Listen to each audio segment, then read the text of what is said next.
श्री कृष्ण की अग्र पूजा पर शिशुपाल का क्रोध। वैशंपायन जी कहते हैं, जन्मेजय चेदी राज शिशुपाल भगवान श्री कृष्ण की अग्र पूजा देखकर चिढ़ गया। उसने भरी सभा में भीष्म पितामह और धर्मराज युधिष्ठिर को धिक्कारते हुए श्री कृष्ण को फटकारना शुरू किया। उसने कहा, बड़े बड़े महात्माओं और राज ऋषियों के उपस्थित रहते राजा के समान राजोचित पूजा का पात्र कृष्ण नहीं हो सकता। महात्मा पांडवों ने कृष्ण की पूजा करके अपने योग्य काम नहीं किया है। पांडवों, अभी तुम लोग बालक हो, तुम्हें सूक्ष्म धर्म का ज्ञान नहीं है। भीष्म पितामह भी सठिया गए हैं, इनकी दृष्टि दीर्घदर्शिनी नहीं रह गई है। भीष्म, तुम्हारे जैसे धर्मात्मा पुरुष भी जब मनमाना काम करने लगते हैं तो जगत में अपमानित होते हैं। कृष्ण राजा नहीं है, फिर यह राजाओं में सम्मान का पात्र कैसे हो सकता है?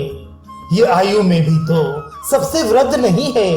इसके पिता वसुदेव अभी जीवित हैं। यदि इसे अपना सच्चा हितैषी और अनुकूल समझकर तुम लोगों ने इसकी पूजा की हो तो क्या यह द्रुपद से बढ़कर है?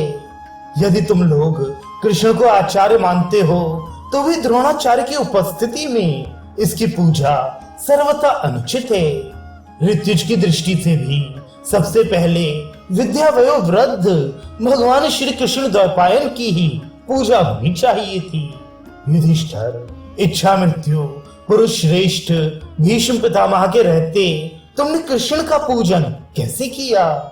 शास्त्र पारदर्शी वीर अश्वत्थामा के सामने कृष्ण की पूजा भला किस दृष्टि से उचित हो सकती है?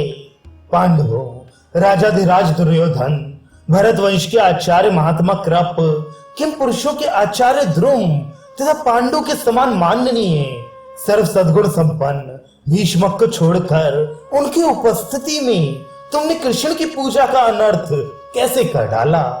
ये कृष्ण न ऋत्विज है, न राजा है और ना तो आचार्य ही है। फिर तुमने किस कामना से इसकी पूजा की है? यदि तुम्हें कृष्ण की ही अग्र पूजा करनी थी तो इन राजाओं को हम लोगों को बुलाकर इस प्रकार अपमान तो नहीं करना चाहिए था। हम लोग भय लोभ आदि के कारण तुम्हें कर नहीं देते। हम तो ऐसा समझते थे कि यह सीधा साधा धर्मात्मा मनुष्य है, ये सम्राट हो जाए तो अच्छा ही है।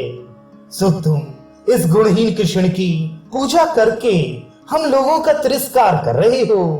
तुम अचानक ही धर्मात्मा के रूप में प्रख्यात हो गए, तभी तो तुमने इस धर्मच्युत की पूजा करके अपनी बुद्धि का दिवालियापन दिखलाया है।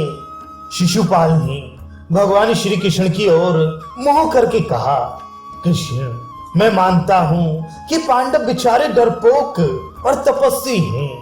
इन्होंने यदि ठीक ठीक नहीं समझा तो तुम्हें तो जना देना चाहिए था कि तुम किस पूजा के अधिकारी हो।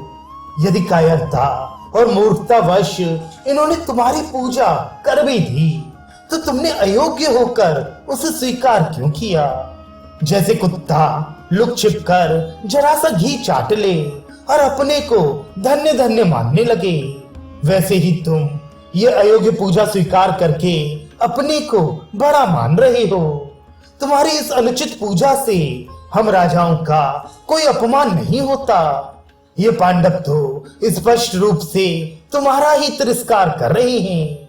नपुंसक का ब्याह करना, अंधे को रूप दिखाना, राज्यहीन को राजाओं में बिठा देना जिस प्रकार अपमान है, वैसे ही तुम्हारी ये पूजा भी। हमने युधिष्ठिर, भीष्म और तुमको देख लिया, तुम सब एक से एक बढ़कर हो।